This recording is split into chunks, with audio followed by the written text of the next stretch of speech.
Louvado seja nosso Senhor Jesus Cristo. Para sempre seja louvado nosso amor na justiça. Nós estamos no 16º domingo do tempo comum.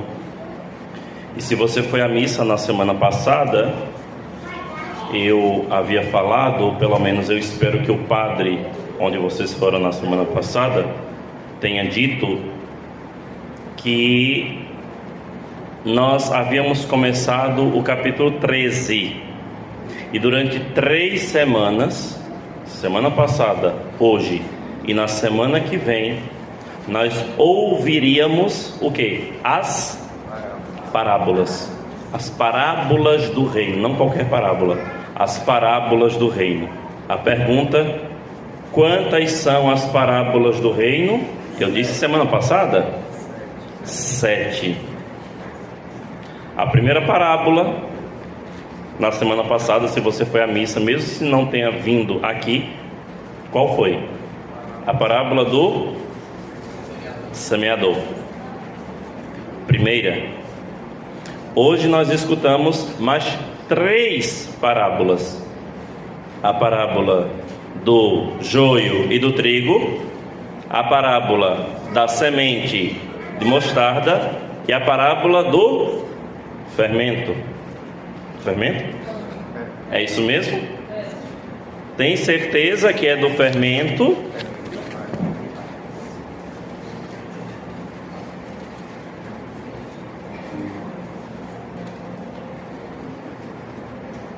Hoje nós podemos nos perguntar: diante do mal do mundo, no mundo, diante do mal que experimentamos, como é que nós podemos, à luz da fé, entender que existe também o bem? Pegue a sua primeira leitura.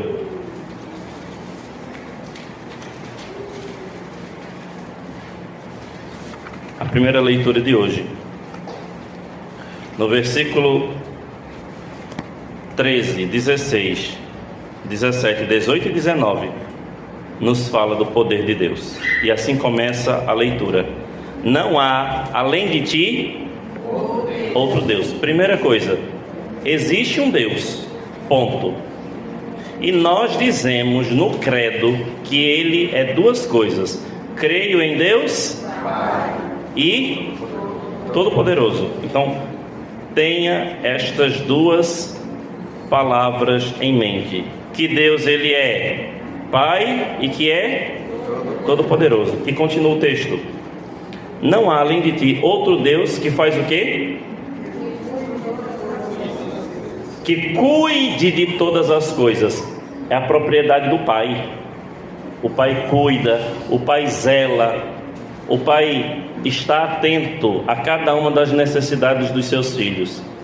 Aí vem o versículo 16 e 17: a tua força, olha só, é aquilo que nós acabamos de dizer, que Ele é Pai, mas que Ele também é Todo-Poderoso.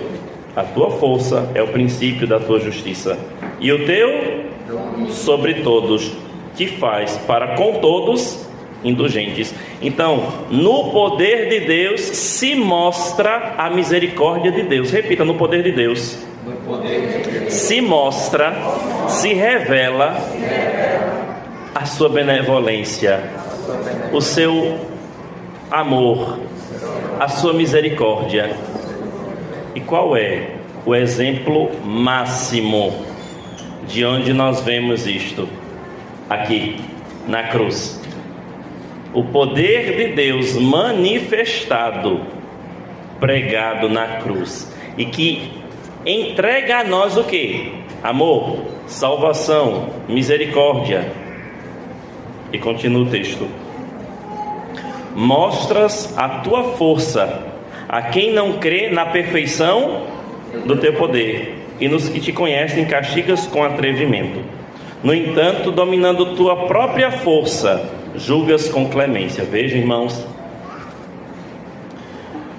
muitas vezes ao longo da nossa vida, vai surgir uma dúvida: por que Deus permite o mal? Se Deus é tão bom, se Deus é todo poderoso, por que Ele permite que as pessoas sofram, passem por calamidades, por tragédias? E a pergunta e a resposta a esta pergunta é apenas uma: Ele, sendo Deus, é capaz de tirar todo o mal um bem. Repita: Ele, sendo Deus, é capaz de tirar de todo o mal todo o bem. Porque se Ele não conseguisse tirar de todo o mal todo um bem, Ele não seria Deus. É por isso que, mais uma vez, nós podemos olhar para a cruz. A cruz é uma coisa boa? Não. É maldade humana. A cruz, aos nossos olhos, é injustiça.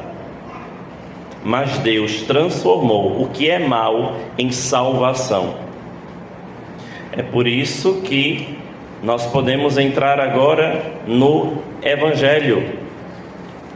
O Evangelho que nós escutamos nos contam 3 parábolas. Repito mais uma vez para você lembrar: a parábola do joio e do trigo, a parábola da semente de mostarda e a parábola do fermento. Vamos entender cada uma delas e perceber que hoje Deus vai, nos triturar nesta homilia. Começa nos dizendo o texto: naquele tempo Jesus contou outra parábola à multidão. Leiamos juntos? O reino dos céus no seu campo. Primeiro, este texto aqui nos remete a Gênesis, quando Deus vai criando todas as coisas, e à medida que Ele vai terminando a sua obra, o texto nos vai dizendo: e Deus viu que era bom. Então saibam, as coisas materiais neste mundo são boas por si só, mas qual é o problema? Nós não sabemos nos relacionar com as coisas materiais. Dou 3 exemplos. Primeiro, comida. Existe uma maneira boa de se relacionar com a comida? Sim, quando ela serve para a sua nutrição, quando ela serve para a sua sobrevivência. Mas existe uma maneira de você lidar, se relacionar com a comida de uma maneira ruim?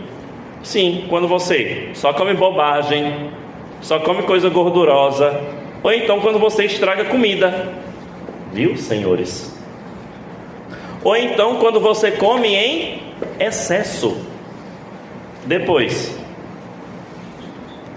assistir a um jogo é uma coisa boa? É. Você destranca aquela criança que está dentro de você, e você vibra, você grita, você pula. Só que tem um problema: é quando aquele jogo, aquele time se tornou um ídolo para você, e você não vive, não consegue viver sem pensar naquele time. Mais do que a sua mulher, hein? Cuidado, porque senão o seu time também se tornou um ídolo. Agora eu vou falar uma parte que me toca. Academia é ou não é uma coisa boa? É. Cuidar da saúde, do físico. O problema é quando você utiliza este meio para se exibir, para crescer em vaidade, para mandar fotos sem a lã. Vocês sabem do que eu estou falando? Ovelha mandando fotos sem lã. Isso é sério. Esse é o problema. Então, cuidado. As coisas são boas. A questão é, você precisa saber bem como se relacionar com ela. E Deus me coloca uma quarta coisa aqui. As roupas são boas, São. Mas dependendo do tipo de roupa que você usa, ela pode ser uma provocação para os outros, pode ser uma fonte de pecado para os outros. Então, estão vendo como as coisas podem servir para o mal ou podem servir para o bem, a maneira como você se relaciona com elas. Mas nós não podemos nos furtar. O texto continua dizendo: enquanto todos dormiam. Enquanto todos dormiam. Na Bíblia, dormir é sinônimo de quê? É de descanso? Não. Dormir é sinônimo de morreu. Dormir é sinônimo daqueles que estão mortos. Tanto é que Jesus, quando soube que Lázaro estava doente, ele diz o quê? Não se preocupem, porque Lázaro está apenas dormindo. Mas no caso, ele já estava morto. Então, dormir significa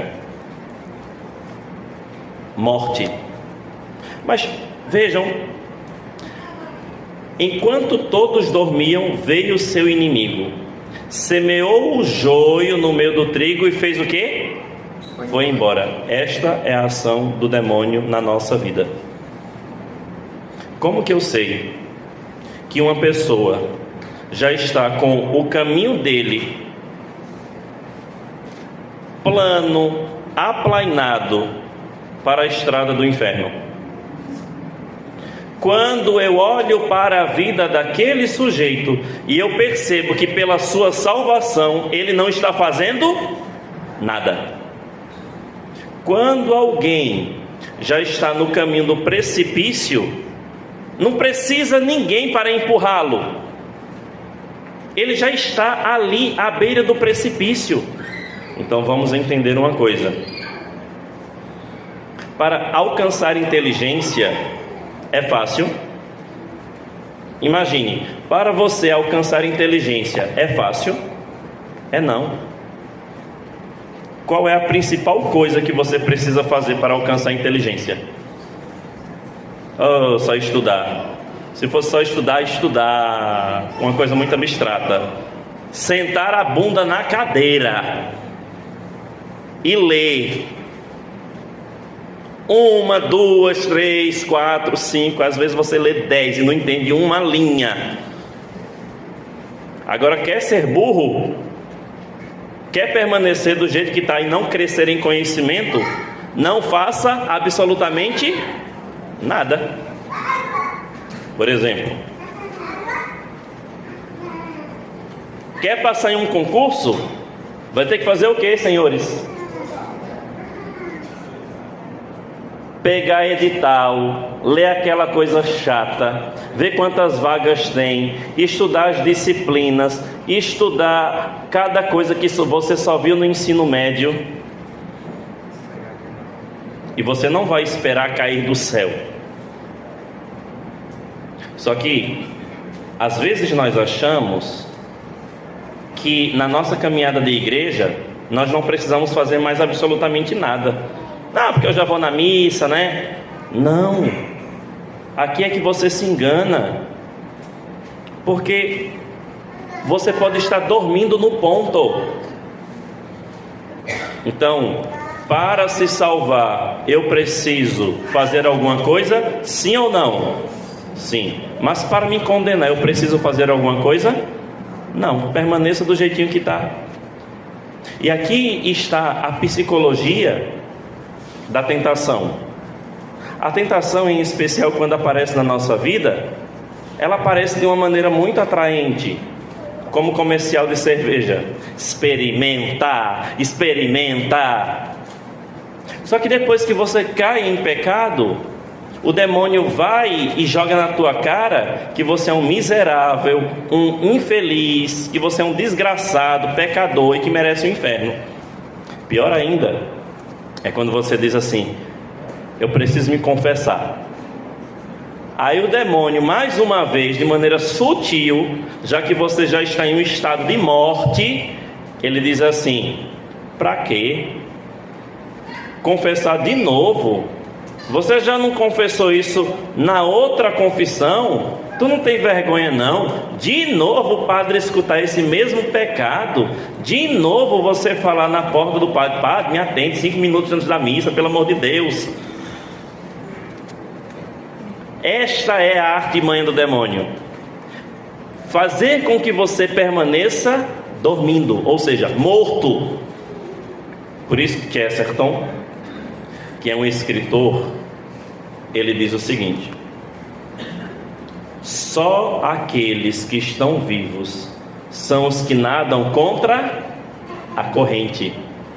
Aqueles que já estão mortos vivem como todo mundo vive, escuta o que todo mundo escuta, assiste o que todo mundo assiste e faz o que todo mundo faz.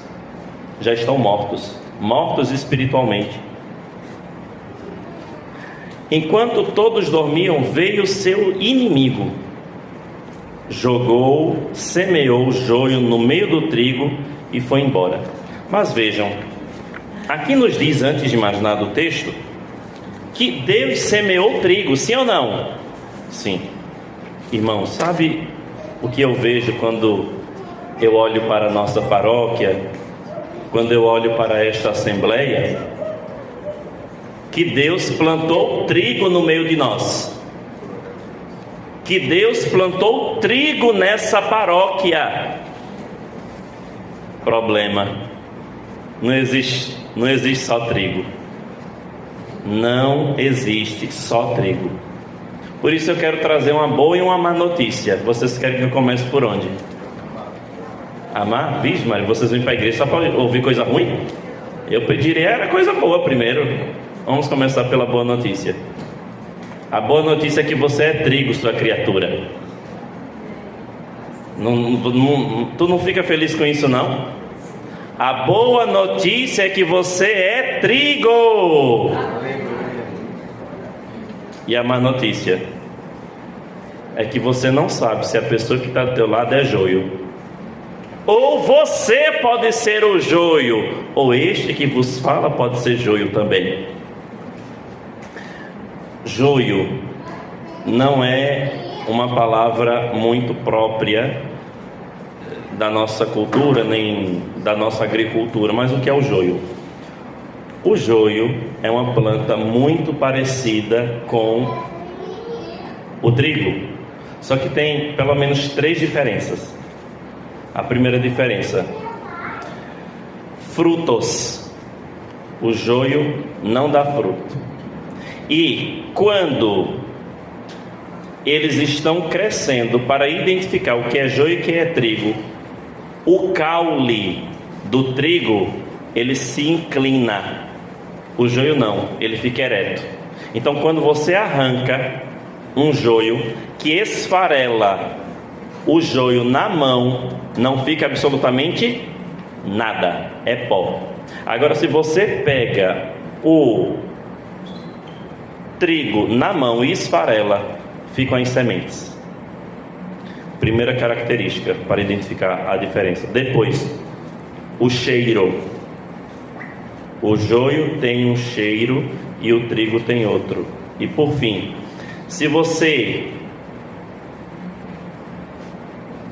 provar, se você ingerir joio, aquilo ali é de um amargor que é capaz de você passar mal.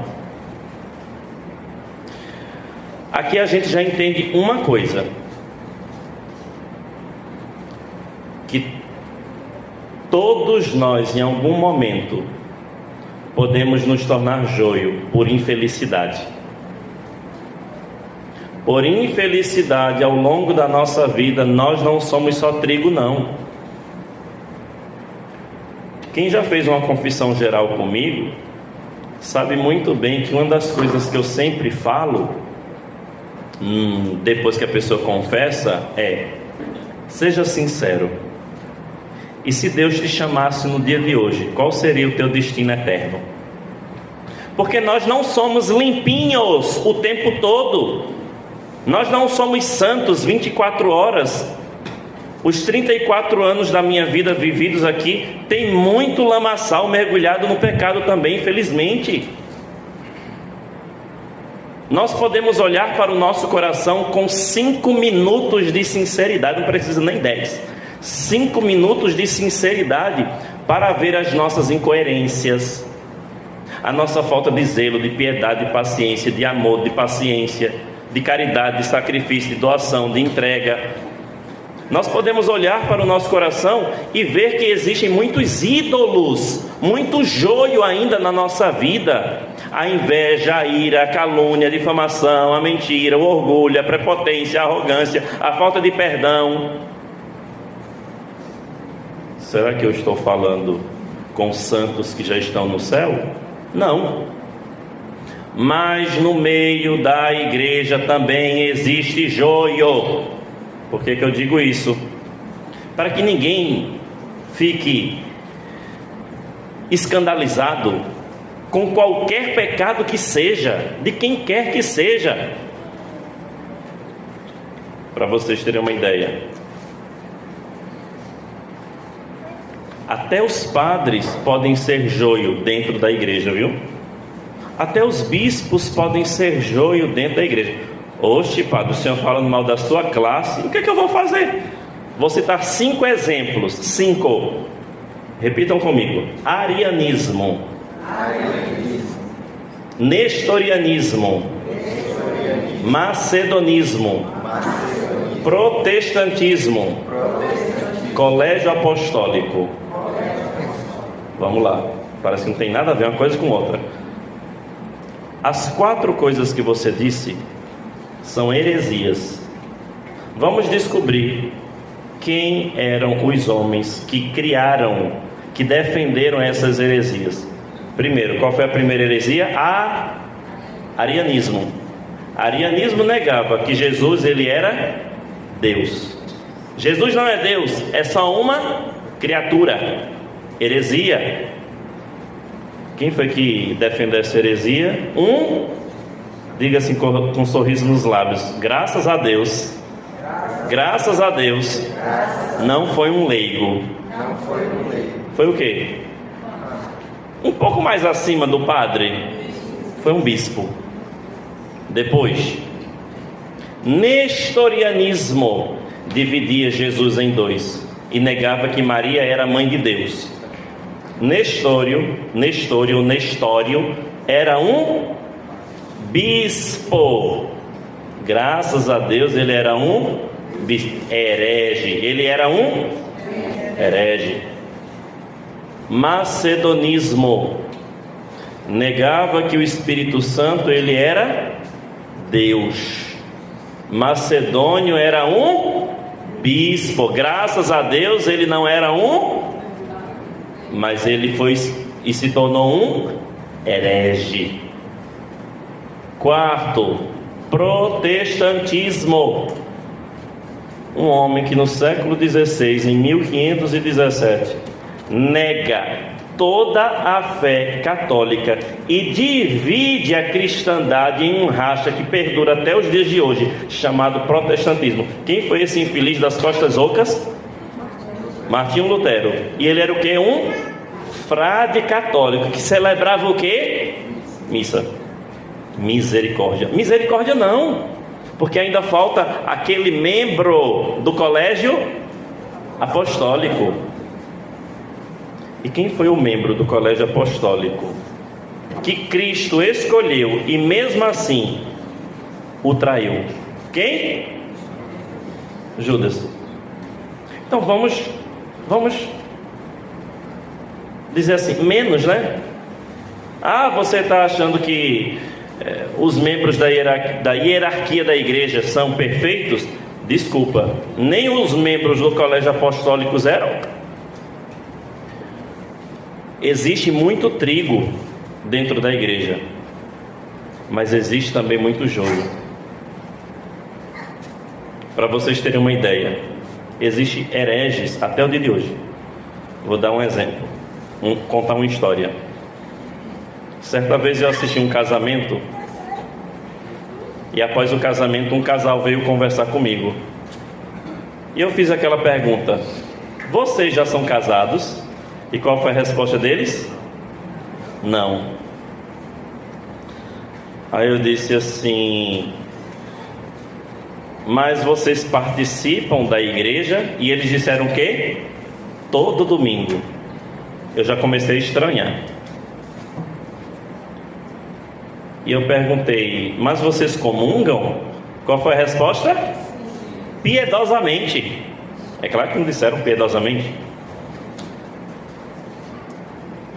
Eu disse assim: mas vocês sabem que não podem comungar? Não, padre. Os 2 padres que passaram lá pela minha paróquia disseram que a gente poderia. 2 padres. Eu posso piorar a história? Ela era catequista. Posso piorar 3 vezes mais? Junto dela tinha outros 8 catequistas na mesma situação. Já imaginou? Que confusão dos diabos. Uma outra vez, um amigo, colega padre chegou para um outro padre e disse assim: o senhor precisa ser mais leve nas suas pregações, precisa falar um pouco mais da misericórdia, não pode falar tanto de doutrina, porque senão vai afastar o povo. O senhor precisa ser um pouco mais flexível. Tem certas coisas na igreja que a gente com um jeitinho consegue. O povo não precisa saber de maneira geral. Eu só olhei para ele, o padre, né? Não eu. Eu só olhei para ele e disse assim: meu irmão, pecador eu sou, mas herege na minha vida nunca serei. Nós precisamos saber que ou nós somos trigo na igreja, ou nós seremos joio. É muito fácil nós começarmos a rotular as pessoas, dizendo que ele é joio, fulano de tal é joio.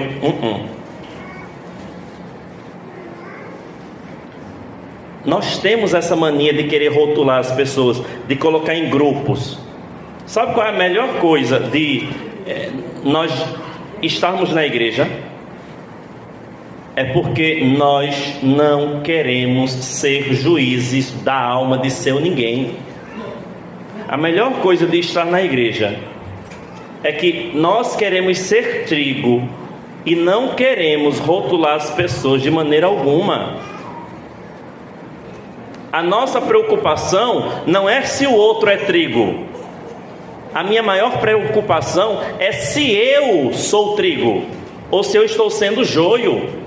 Por exemplo, a gente sempre fica de especulação. Uma pessoa emagreceu, aí automaticamente o povo diz o quê? E aí, foi manjar ou foi dieta? Qual é o problema? O que é que isso vai te afetar? Você está cuidando mais da sua saúde ou quer cuidar da saúde do outro? Por exemplo, quando nós vemos que um colega nosso, um parente, um familiar, está numa empresa, está num trabalho, ele recebe uma promoção. Aí já fica aqueles fuxiquinhos. E aí, será que ele foi promovido porque ele tem competência ou porque ele ficou babando o ovo dos superiores? Uma preocupação excessiva com a vida do outro. A palavra de hoje é: queira não ser joio. Do joio não sai nada. Joio não produz nada. O joio, ele é vazio. Por isso aqui fica uma primeira pergunta: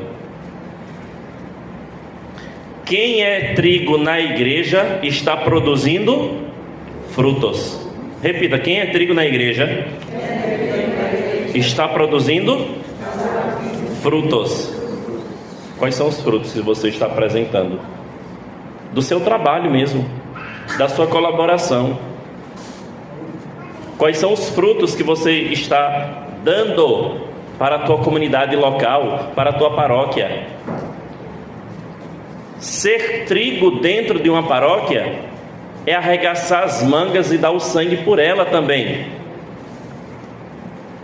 Agora cuidado, nós nem podemos ser 8 nem 80 nos julgamentos, né? Por exemplo, tem pessoas que dizem assim: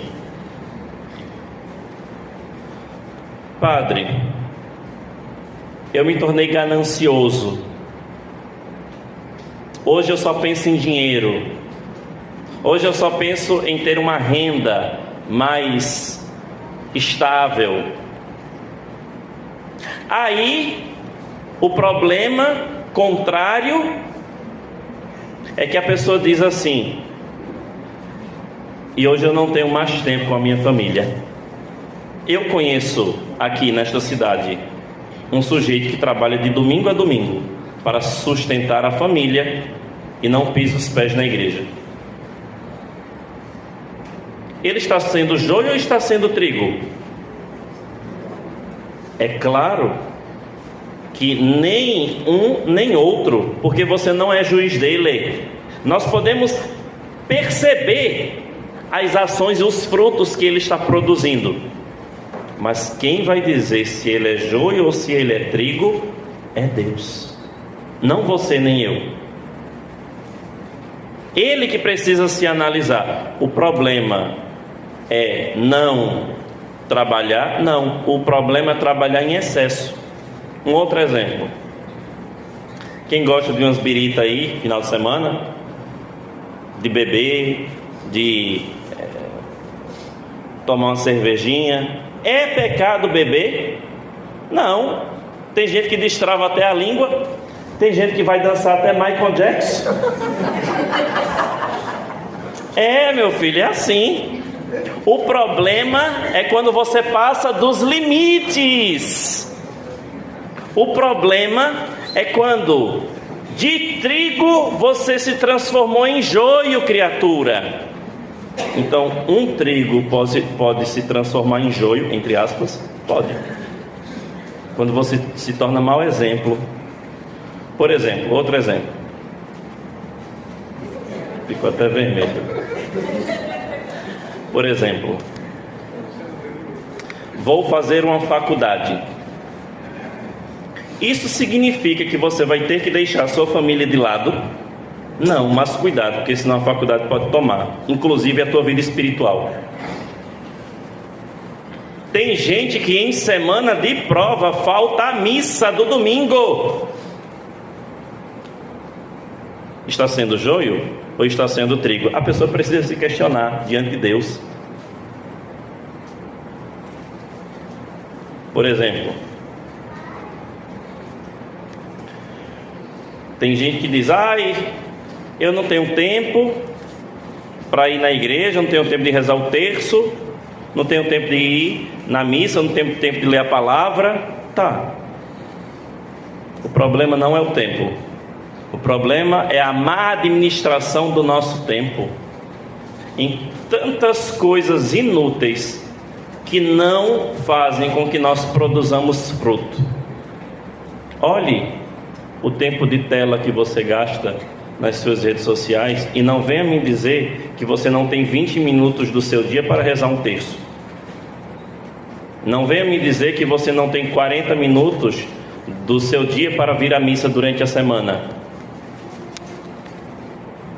Pense, Deus não pede muita coisa de nós, mas pede que nós sejamos trigo e que produzamos frutos. Diz que não tem tempo nem para rezar o terço, mas o seu celular descarrega pelo menos 2 vezes ao dia, né? Continua o texto na segunda parábola, para nós já irmos encerrando. Versículo 31. O reino dos céus é como uma semente de mostarda, que um homem pega e semeia no seu campo. Embora ela seja a menor de todas as sementes, quando cresce fica maior do que as outras plantas. E leiamos juntos: e torne-se uma árvore, de modo que os pássaros vêm.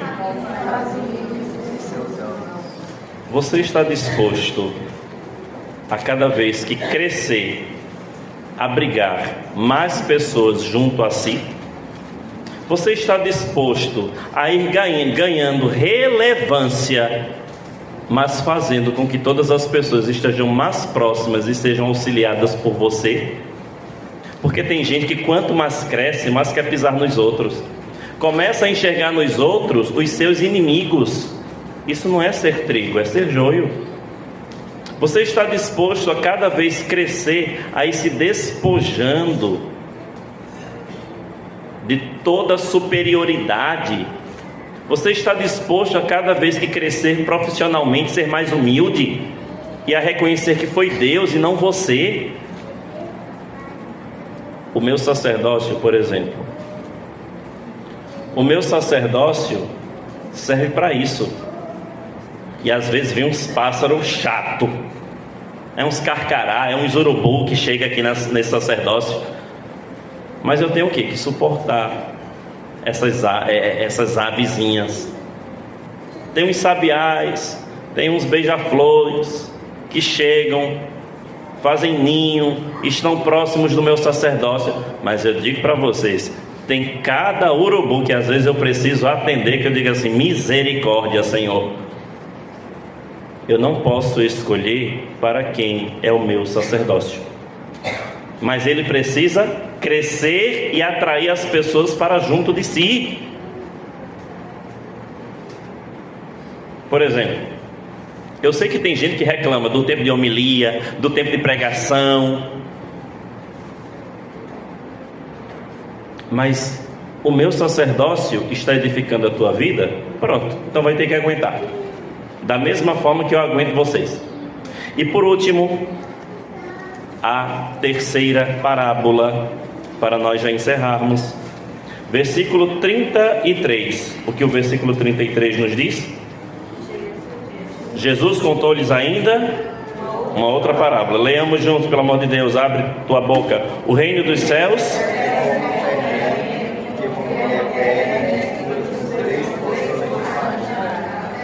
até que tudo fique. Todos nós precisamos ser também fermento, correto? Ou seja, precisamos, repita, precisamos fazer a diferença onde quer que estejamos. Me dá tristeza saber que pessoas que estão com os seus amigos, com os seus colegas de trabalho, não têm a capacidade e um poder de influenciar aquelas pessoas que estão ali. Me causa muita perplexidade achar que a pregação que você recebe aqui não te compromete lá na sua vida. E pior, para os pais aqui, não coloquem os seus filhos dentro de redomas, porque isso é perigoso. Por exemplo, 2 exemplos. Não, padre, porque o meu filho só vai receber o celular quando ele completar 25 anos. Não seja exagerado assim também. Tem um controle, dê autonomia, dê liberdade. Eduque na confiança, para que você não venha futuramente a ter prendido tanto o seu filho, que hoje ele é um revoltado. Por exemplo, outro exemplo.